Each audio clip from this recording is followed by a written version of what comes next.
नमस्कार, डिजिटल आदिवासी पोर्टलवर पुन्हा ॲपल स्वागत आहे. पाहूया आजच्या बातम्या. शहादा ते खेतिया रस्त्यावर सुसरी प्रकल्प वळण रस्त्यावर गुजरात राज्यातून खेतियाकडे जाणारा ट्रक उलटल्याची घटना सोमवारी रात्री घडली. वळण रस्त्यावर ट्रकचा वेग अधिक असल्याने चालकाचे त्यावरचे नियंत्रण सुटल्याने हा अपघात घडला. हा ट्रक रस्त्याच्या बाजूला उलटला होता. अपघातानंतर ट्रकमधील चिकू भरलेल्या गोण्या रस्त्यालगतच्या चारीमध्ये पडून होत्या. नंदुरबार तालुक्यातील खोंडामळी शिवारातील बाबूलाल दंगल पाटील यांच्या मालकीच्या शेतातून 8,000 रुपये किमतीची पाणमोटर अज्ञात चोरट्यांनी लंपास केली. 18 जानेवारी रोजी सकाळी 7 वाजेच्या सुमारास हा प्रकार समोर आला. या प्रकरणी शेतकरी बाबूलाल पाटील यांनी नंदुरबार तालुका पोलीस ठाण्यात दिलेल्या फिर्यादीवरून अज्ञात चोरट्यांविरोधात गुन्हा दाखल करण्यात आला आहे. स्थलांतरितांचा जिल्हा अशी ओळख असलेल्या नंदुरबार जिल्ह्यातून यंदाही 9,986 कुटुंबांनी स्थलांतर केले आहे. रोजगारासाठी गुजरात राज्यासह महाराष्ट्र राज्यातील विविध जिल्ह्यांत गेलेल्या या कुटुंबांसाठीच्या सोयीसुविधांचा प्रश्न समोर आला आहे. 6 महिने किंवा त्यापेक्षा अधिक काळ स्थलांतर करणाऱ्या या कुटुंबासोबत लहान मुले, स्तनदा व गरोदर सहभाग आहे. नंदुरबार तालुक्यातील वडबारा येथील मेंढपाळ चिंतामण तानाजी ठेलारी वय 20 हा तरुण होळदतर्फे रणाळा गाव शिवारात मेंढ्या चारण्यासाठी गेला. यावेळी लिंबादलू भील याने लाकडी काठीने पाठीवर मारहाण करीत चिंतामण ठेलारी या युवकास जखमी केले, तसेच शिवीगाळ करून जीवेठार मारण्याची धमकी दिली. याबाबत त्यांनी नंदुरबार तालुका पोलीस ठाण्यात फिर्याद दिली आहे. त्यानुसार लिंबादलू भील याच्याविरुद्ध गुन्हा दाखल करण्यात आला आहे. तपास सहाय्यक फौजदार धनराज जाधव करीत आहेत. प्रकाशा येथे मध्यरात्री 2 चोरीच्या घटना घडल्या. मुख्य रस्त्यावरील एका दुकानासह चोरट्यांनी 2 दुकानांमध्ये घुसून नुकसान केले. या घटनेची दखल घेत शहाद्याचे पोलीस निरीक्षक हेमंत पाटील यांनी प्रकाशातील व्यापाऱ्यांची बैठक घेऊन उपाययोजनासंदर्भात चर्चा केली.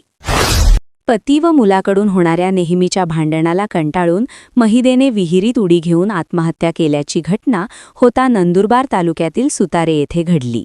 या प्रकरणी 2 जणांविरुद्ध नंदुरबार तालुका पोलीस ठाण्यात गुन्हा दाखल करण्यात आला आहे.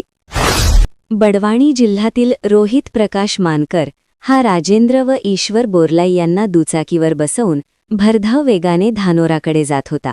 यावेळी राजेंद्र व ईश्वर बोरलाई या दोघांनी हळूवारपणे गाडी चालविण्याचे सांगितले, परंतु भरधाव व बेदरकारपणे चालविल्याने सदरची दुचाकी घसरली. या अपघातात ईश्वर बोरलाई यांचा पाय फ्रॅक्चर झाला, तसेच राजेंद्र हे देखील जखमी झाले.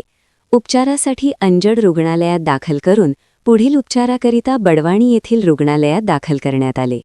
पोलिसांनी या प्रकरणाचा तपास करीत जखमी राजेंद्र व ईश्वर या दोघांचे जबाब घेण्यात आले. त्यानुसार दुचाकी चालक रोहित प्रकाश मानकर याच्याविरुद्ध अंजड पोलीस ठाण्यात गुन्हा दाखल करून अटक करण्यात आली. नंदुरबार शहरात श्री रामदास स्वामी यांच्या पादुकांचा दर्शन सोहळा पार पडला. शहरातील विविध भागातून दीक्षा फेरी काढण्यात आली. या कार्यक्रमाला भाविकांकडून प्रतिसाद मिळाला. साखर कारखान्याच्या कामगार वसाहतीत धुमाकूळ घालत चोरट्यांनी एकाच मध्यरात्री 3 धाडसी घरफोडा केल्याची घटना नंदुरबार तालुक्यातील समशेरपूर येथे घडली. या 3 घरांमधून रोकडसह सोन्या चांदीचे दागिने व परिसरातील 2 जणांची दुचाकी चोरून नेली आहे. या प्रकरणी नंदुरबार तालुका पोलीस ठाण्यात अनोळखीविरुद्ध गुन्हा दाखल करण्यात आला आहे. तळोदा येथील वन विभागाच्या जमिनीमागील शेतांमध्ये नाल्याची नैसर्गिक वहिवाट नष्ट झाल्यामुळे 55 ते 60 एकर क्षेत्रात पाणी शिरले आहे. त्यामुळे ऊस पीक बाधित झाल्याने नुकसान होऊन शेतकऱ्यांना मोठा फटका बसत आहे.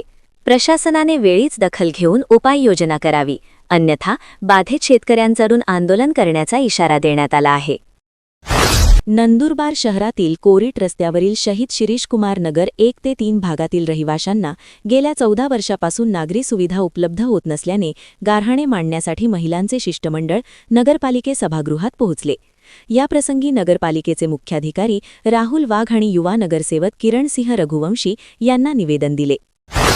नंदुरबार तालुक्यातील करणखेडा येथे श्रीविजय महोत्सवाला सुरुवात झाली आहे. यावेळी हजारो भाविकांच्या उपस्थितीत आणि पारंपरिक वाद्यांसह ढोलताशांच्या गजरात रामनामाच्या जयघोषाने शोभायात्रा काढण्यात आली. सलग 3 दिवस महोत्सवात विविध कार्यक्रम होणार आहेत. नंदुरबार जिल्ह्यातील नंदुरबार, शहादा, तळोदा व नवापूर या 4ही नगरपरिषदांच्या विषय समित्यांची निवड प्रक्रिया दिनांक 23 जानेवारी रोजी घेण्यात येणार आहे. विषय समित्यांच्या सभापतींसह स्थायी समिती सदस्यांची निवड करण्यात येईल. यासाठी संबंधित नगरपरिषदांच्या सभागृहात निवड प्रक्रियेसाठी सभा होणार असल्याचे जिल्हाधिकारी डॉ. मित्ताली सेठी यांनी कळविले आहे. नंदुरबार तालुक्यातील राजापूर येथील श्रीरामदेवजी बाबा भजनी मंडळ व ग्रामस्थांच्या वतीने आज दिनांक 21 जानेवारीपासून भागवत कथा सप्ताहाला प्रारंभ होत आहे. हठ नंदुरबार तालुक्यातील राजापूर येथे यावर्षी भागवत कथा सप्ताहाचे 41वे वर्ष आहे. दिनांक 21 जानेवारीपासून कथा सप्ताहाला प्रारंभ होईल. दिनांक 25 जानेवारी रोजी कृष्ण जन्मोत्सव तर 28 जानेवारीला महाप्रसाद कार्यक्रम होणार आहे. या ठिकाणी मंदिराचा मोठा घुमट तयार करण्यात येईल. या कार्यक्रमाचा भाविकांनी लाभ घ्यावा असे आवाहन श्री रामदेव बाबा भजनी मंडळ व राजापूत ग्रामस्थांनी केले आहे. भरधाव ॲपेरिक्षा उलटल्याने अपघातात 13 जण जखमी झाल्याची घटना तळोदा तालुक्यातील सिंगपूर येथे घडली. या प्रकरणी रिक्षाचालकाविरुद्ध गुन्हा दाखल करण्यात आला आहे. अक्कलकुवा तालुक्यातील दुर्गम भागातील महसुली गावांमध्ये महसुली अधिकारी व मंडळ अधिकारी हे मुख्यालयी राहत नसल्याने नागरिकांना अनेक अडचणींना सामोरे जावे लागत आहे. मंडळ अधिकारी तर काही महसूल अधिकारी हे तालुक्याच्या ठिकाणावरूनच आपल्या कार्यक्षेत्राचा कार्यभार सांभाळत आहेत. संबंधित प्रशासनाने याकडे लक्ष देऊन कार्यवाही करावी अशी मागणी होऊ लागली आहे. अशाच नवनवीन बातमीसाठी आपल्या YouTube चॅनल डिजिटल आदिवासी पोर्टलला सबस्क्राईब करून घ्या.